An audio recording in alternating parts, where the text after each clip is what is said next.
Kinderglick am Sonntagmorgen von Hans Glückstein. Sonntags morgens is es am schönste, wann verkniescht die allerglänzte und ein lautem Jubelschmetterer juchsend zu de Ältere klettern. Mit ihrem blonde Bubikopf steht am Bett als unser Bob, guckt als auf die Nachtischuhr, räuspert sich in einer Dur, lacht und kichert, weil se froh is, dass man merkt, dass er auch da is. Immer kommt sie viel zu früh, denn die Sonntagspoesie will der liebe kleine Grutze möglichst lang für sich benutze. Doch die Mama tut dann brumme, erst am 8. darfst du kommen. Ungehorsam wie ein Ketzel schleicht dann unser kleines Spätzl in seinem Erwartungsglick in sein eigenes Nest zurück. Kaum liegt's drin, ruft's leis und sacht: Mutti, is es noch net 8?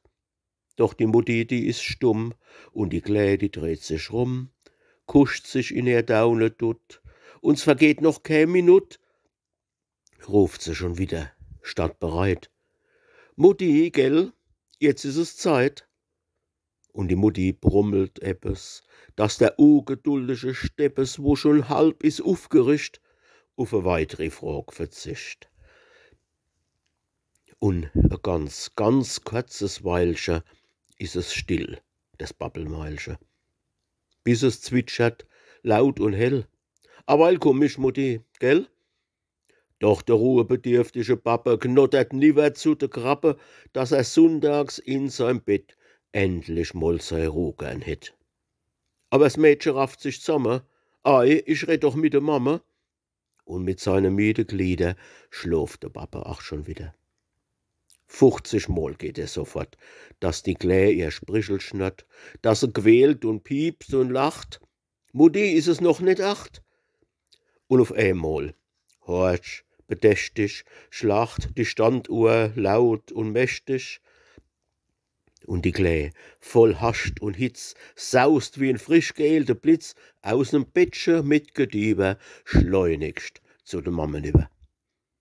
Aber erst, dass nix passiert, wird der Nachttisch abserviert.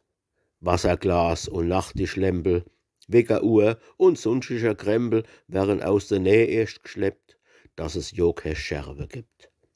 Und dennoch, wie Sturm entwurzelt, wird gerolzt und wird geburzelt, wird gejubelt, laut und wild, wird gegrische und gebrillt. Kisse fliegen durch die Luft, es wird gepufft und wird geknufft.